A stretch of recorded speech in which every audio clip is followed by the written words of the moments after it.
Alrighty, guys, going further in with this function stuff. Now we're going to be evaluating these functions, finding outputs given inputs, and we're also going to be doing the flip side of it. We're going to be finding inputs given outputs of these functions. So take a look at a couple examples here. Here's our function f of x, and it equals 3x minus 2. They want us to find f of 3. This is our input. This is our x value. So we're going to take this 3 and we're going to plug it into our function whenever we see x.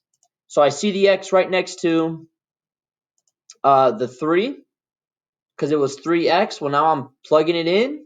So I have 3 times 3, which makes 9. 9 minus 2 gives me an output of 7.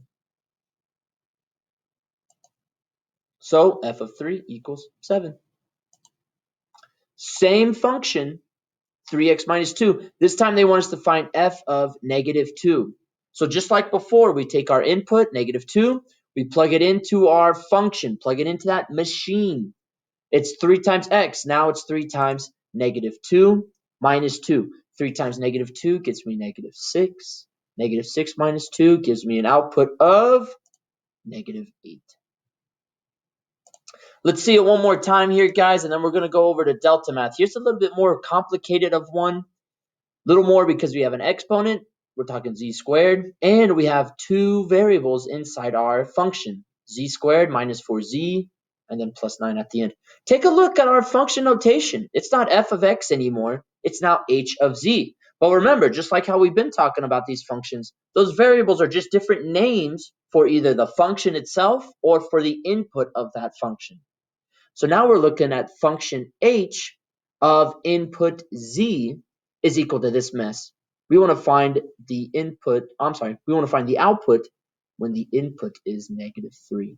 So just like before, let's take our input, plug it into our function, plug it into our machine. Whenever I see that variable, I plug in my number. So instead of z squared, I have negative 3 squared. Instead of negative 4 times z, I have negative 4 times negative 3. Negative 3 squared makes positive 9. Negative 4 times negative 3 makes positive 12. So I have 9 plus 12 plus 9. That's 21 plus 9. That gives me an output of 30. Keeping that in mind, guys, let's do the same thing, but let's look a little more focused on our delta math to give you the most help. So with that said, delta math, we have 3 different parts. Again, here's the first part. And it's just like what we were talking about. You have your function. This time it's g of x. It equals something. This time it equals negative 4x plus 4. And they want you to find the output with the given input. This time the given input is 3. So we're going to take our function and write it out basically. I have my negative 4 with my x, but instead of x, we're going to leave it just blank with parentheses. Afterwards, it says plus 4. Take your input, which was a 3, plug it in, and now solve. Negative 4 times 3 makes negative 12. Don't forget the plus 4 afterwards. Negative 12 plus 4 makes negative 8. So now you can take that negative 8, plug it in for our answer, and we get it correct. Take a look at how they did it there, guys.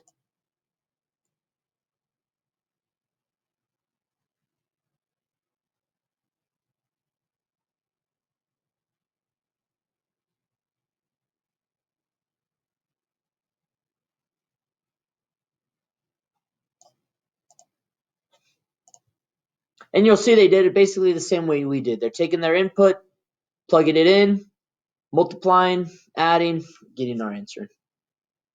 So there's the first part of delta math. Now the second part is the same thing but flipped.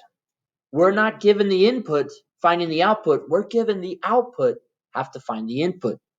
Take a look at this one. H of x, our function h of input x, is equal to negative x minus 2. Solve for x, solve for your input, when h of x equals 3, when your output is 3.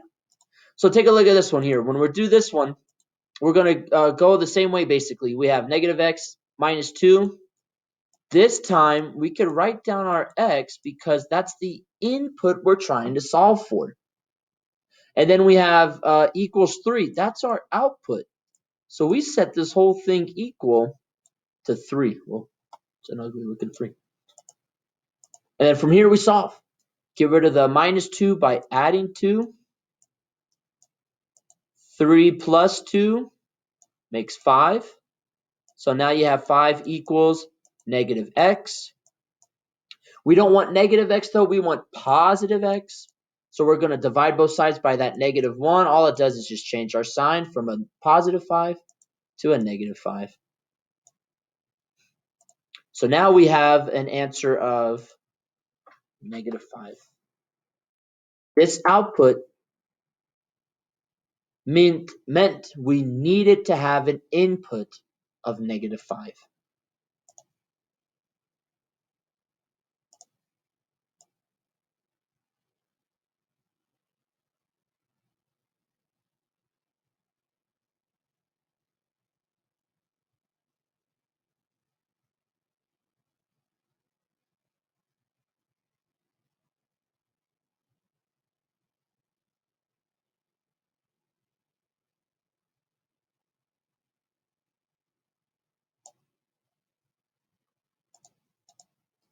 So again, seeing what the delta math did, guys, you have basically exactly what I just told you.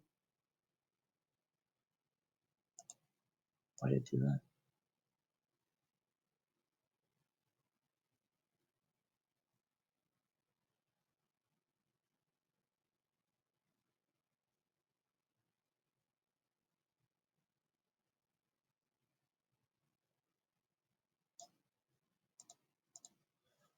But see, they're taking their output, setting it equal to their function, and then solving for the input, which is that x. So add the 2, divide by the negative 1, and get the negative 5. Last one here, guys, the third part. We're doing the same thing. This time it's from a graph.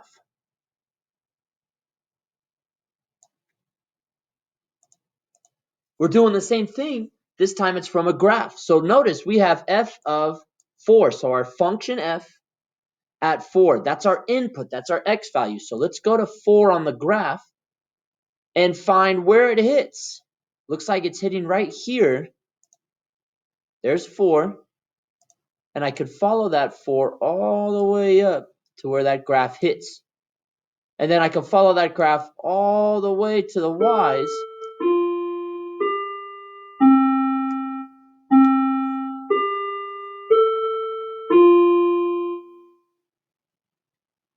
Then I could follow that graph all the way to the y's and find out what my y value is. It looks like my y value is 2.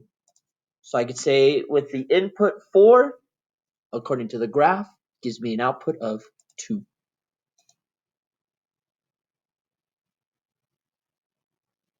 Let's try another one there, guys.